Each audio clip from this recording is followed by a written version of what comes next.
we're making our young people feel like they are the worst. You are the worst human in mankind.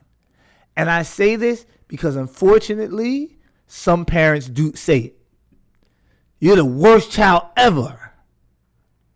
Like, do we understand the impact that has on that young person's psyche? And you want them to change a behavior? Not only are you started off wrong, you are putting them in a place where they're going to start to believe that they're terrible. Right? So that is something that we cannot do. We have to watch communication. But the reason I use Pharaoh was important because I want to connect it to something else. There was a young boy. Let me change that because we can do a better job at telling the story, and I don't think we do. There was a young black boy. Yes, thank you for that. Yeah. There was a young black boy who came to Pharaoh. And Allah asked, what do you have in your hand? And he told him to throw out the stick that he had in his hand. And for me, we know what happened after that. But for me, it's symbolic of, listen, you have to do something to create change.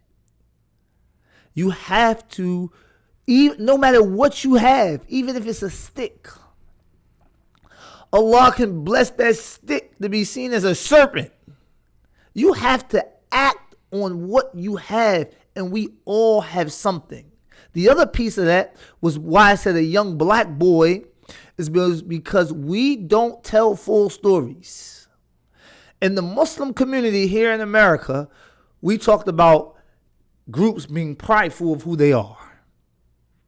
We have Arab communities who are prideful of who they are. We have African communities who are prideful of who they are, and we surely have Asian communities who are prideful of who they are. We need to do a better job as African Americans, but particularly as Muslims as a whole, in our masjids, of assisting African Americans to be proud of who they are, even within Islam. Because the prophet who was named more than anyone else in the Quran just happened to be a black man. And we don't tell that story. We always say, my lineage is connected to this one, and this one was here. But we leave out the prophet that was connected, and it was more than one. But we leave out the prophet who was mentioned more than any other person in the Quran. You can basically summarize the Quran and call it the story of Moses if you really wanted to. Like if you wanted to give the Quran one phrase, you could say the story of Moses. We got to do a better job at that, Muslims. Yeah. We got to do a better job at building each other up because we actually have the tool to be able to build up Muslims. It's our Quran. We have the tool, but we aren't using it. You know why? Because we have the most precious gift in our hand and we use it for what we want to use it for. We use it for selfish reasons. And when we talk about taking care of the oppressed, which is something that we have to do, we got to be honest. There's an oppressed community within our homes, within our own doors.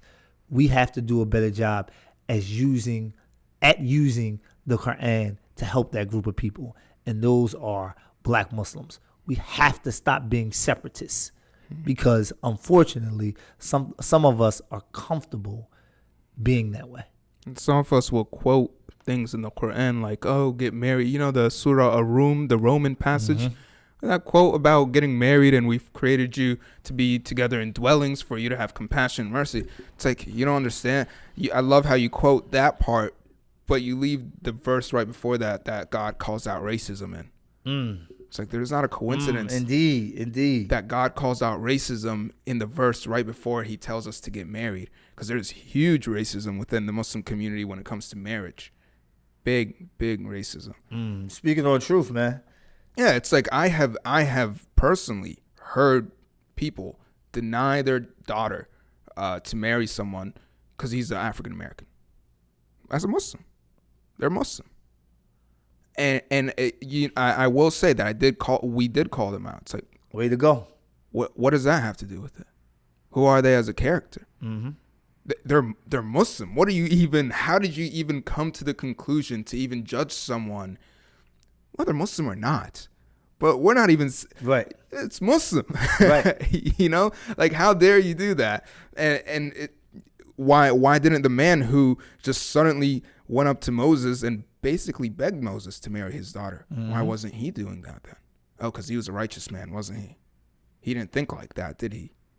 He recognized that Moses had good character, and that's all that mattered, and the rest was up to history. You know, yeah, that's true. That's true. Let me ask you this: how do you feel about our presence as Muslims with regards to this racial issue in general? Like, with regards to African Americans, everything that's going on in this country, like, everyone's fully aware that there's injustice. It's no doubt, right? We can all, for the most part, accept it, and those that can't at this point, they choose to be blind. How are we doing as a community with dealing with this racial issue outside of the walls of our communities, outside of the Muslim community? I will say that we're doing a terrible job at first glance. Mm-hmm. Terrible job. I think that the Muslim women are doing a much better job than Muslim men on dealing with this. But I think that Muslims have removed the prescription of Islam as to how to deal with racism from their minds completely. They've left it to the liberals. We've left it completely to the liberals to decide how the African American narrative is going to go. Malcolm X taught us a long time ago never to do that. I think that Islam has a very... I'm going to be honest, I don't think Muslims care. That's tough. Because they separate... Again, Muslims have this idea where they separate themselves from African Americans, not realizing, again, African Americans are basically half of the Muslim population in the United States. You're not separate. You're definitely not separate. And if you don't think you're equal, you are equal. Mm-hmm. So if you definitely are equal and you're definitely not separate, I don't know what the problem is, right? But I do think that Islam has a prescription, and it's prescribed it, and we haven't used it at all. We've never used it. We've just left it to African Americans to try to solve it, and to whites to try to apologize, and that's it. It's like, no, you Muslims, you have your role. You have your duties, for sure. And you're meant to call out what is wrong, you know. So I think there's a small group that they're working. And first, let me say this. Daggone, bro, you hit it on the head. Women are doing a much better job than us men. Much better. Like, it's no question. And women are more caring, maybe? I don't know. Seems like it. At least they act like it. Yeah. We don't, as men in the Muslim community, we don't care as much. I don't know what it is, but I think you hit it on the head when you said women are doing a much better job, because I have example after the example after example of women that's kicking up dust in this issue of racial equity. But I think that there are small groups that are making efforts. And what's surprising to me is when I see our elders making efforts. Like, that really, it's surprising. It shouldn't be, but in all honesty, it is. It's surprising when I see the elders making efforts. I know an elder in the Northern Virginia area that's working on a African American equity fund to help individuals who are racially targeted by police officers.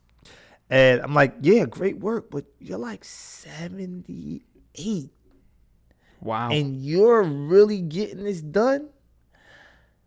The shocking piece is it's the group of Muslims in, let's say, 35 to 50 that I think that's dropping the ball more than anybody else. Definitely. Because they have the ability, they're at the pinnacle of life right now. And I think that that's where our ball is dropping. I think that the idea that we can strictly give a couple dollars and something's going to change is absolutely ridiculous. And I think that that's what we've come to as a Muslim population, that we think that we can fundraise ourselves out of everything. And that's phony. That's phony. It's false. Listen, if we're not coming to the table with effort, if we're not coming to the table, look, we have Muslims in media. Right now, media tells the story over and over again. They reinforce that the black community, and I'll go back to this, anytime I say black community, I'm also talking about the black Muslim community, that the black community is less than. What are we doing to assure that that's no longer the case? And if we can say, oh, we're seeing more black faces in leadership roles, look, if we go back 60 years and we can say this amount of individuals we see in these leadership roles, in positive roles that have changed people's lives through their communication, through media, if we can count the number of people, we're doing a terrible job. And my Muslim brothers and sisters, this may be your opportunity. This may be your opportunity to create equity in this country and put your stamp on the United States. This may be your chance. But let me also say this. My parents became Muslim. My family became Muslim fighting for civil rights. Really? Because during that time, people needed help. The same way they need help today. And some of the forerunners at helping people, no matter what groups they were in, were Muslims. Because Muslims truly believe that they had an obligation to help those that were oppressed. Did we forget that that's something that's on us? Did we forget that there was a time when a young black boy who happened to be named Musa, who happened to be named Moses, freed the oppressed? And how many people, how many nations became Muslim from that? Yet we sit here during the time of so much need and so much injustice, and we think that we're going to fundraise our way out of this. Shame on all of us that we think that we're going to give to an effort, or we're going to give to an organization, and that's it. Use what's in your hand. Use your feet, use your mouth, and use your hands. This is the opportunity that God has given us in our lifetime. That there is an uprising of justice, yet the people who are supposed to be the most just remain silent. Shame on all of us. If you are not loud, if you are not doing something, then you are missing out on this opportunity that God has given us. Because during my parents' time, the Muslims were loud. And that allowed me to sit here and say that my name is Mujahid Muhammad today. And there are thousands, if not millions like me, that came out of that fight that happened for civil rights. This is the fight for civil rights today. Don't allow the blessing of encouraging people to know and become Muslim because of what you have done to go past. So, no doubt, I have a saying. Don't let your presence be like your absence.